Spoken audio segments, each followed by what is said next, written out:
says provide an IUPAC name for the structure shown, and I want the structure shown for this guy as well. Okay, so I'm gonna have to redraw this basically because we're mostly familiar with kind of line diagrams. So I'm gonna have to redraw this, and hopefully I redraw this correctly because it's going to depend on my naming here.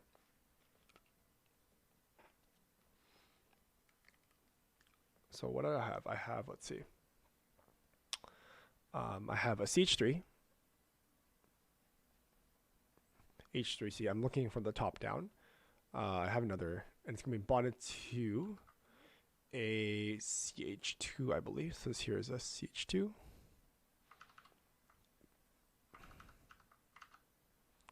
Bonded to a CH2, which is also bonded to another CH2 here.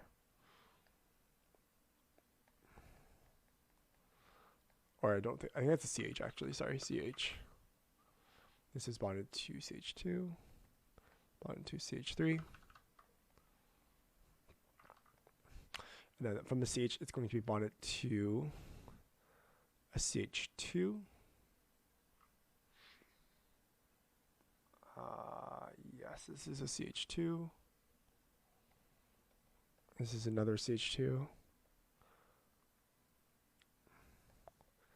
And this here is going to be triple bonded. Or no, this is going to bond to a carbon, which is then triple bonded to another carbon. And that's going to bond it with a, it's going to be bonded with a carbon here. I believe this is CH2 and then another CH3, I believe. So I count 1, 2, 3, 4, 5. So I'm thinking it's CH2 and then CH3. Bond CH3 here. And let me just check to see if that's correct here. And I believe it's correct, right? So I have my solution here. So I have 1, 2, 3, 4, 5. 1, 2, 3, 4, 5. That's good. 6, 7, 6, 7, 8, 9, 10, 11. So that's good. Okay, so I have this kind of structure here, and let me name this structure here. So what I'm going to do is I'm going to first, if I want to name the structure, I'm going to minimize the number of I want to find the longest chain and minimize the number on this triple bond here, right? Because this triple bond is very, very important. So I would actually count from bottom to top here to minimize the number. So I'm going to go for this here is 1, 2, 3, 4, 5, 6, 7, and I can either go 8, 9, or 8, 9. It doesn't really matter in this case. I'll just go 8, 9 in this case. So, and then my functional group is I have an ethyl group 1 and 2 on 7, right? So I can say my naming here would be, I'll write this in blue. This would be 7 ethyl, 7 ethyl, and then my longest chain here is non, right? So I have non, and then my triple bond here is on carbon 3, so non 3, and then Y and E here. So 7 ethyl, non 3 ine is going to be my answer for the solution.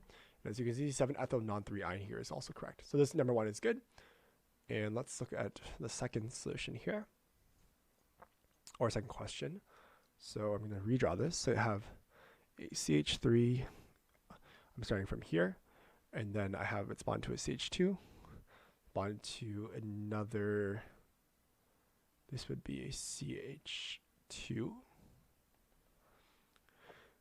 It's going to go down, bond to another CH2, bond to a carbon. This is triple bonded to a CH group here.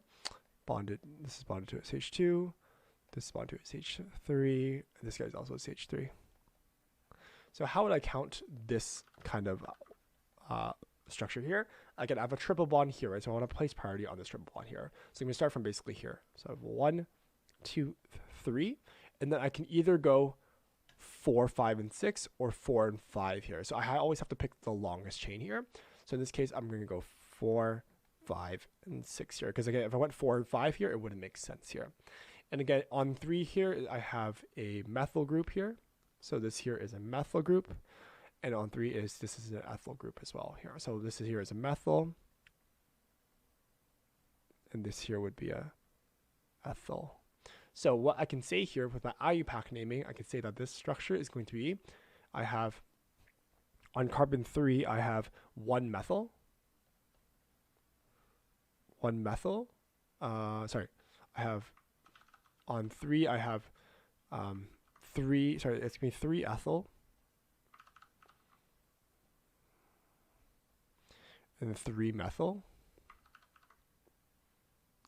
3-ethyl, 3-methyl, or you could just say that this is simply isopropyl, but you don't have to worry about that in terms of our naming. So 3-ethyl, 3-methyl, and then we have 1, 2, 3, 4, 5, 6. So we can say that there's hex, and then it's going. Our triple bond here is a 1, so hex 1-ine here, or you can just write hex 9 to insinuate that the 1 is on the triple bond is on carbon 1 here. So 3-ethyl, 3-methyl, hex 1-ine is our answer, or you could say 3-isopropyl. Hex 1-ine. So either one works. This one's the IUPAC naming, and the isopropyl is kind of the common name here. So this either works. So this works, or you could write 3-isopropyl, and then the hex 1-ine. So either one works. Either one is correct in this case. And as you can see, they did 3-isopropyl hex 1-ine. So the solution here is correct. Good analysis here. Okay, that's number 3.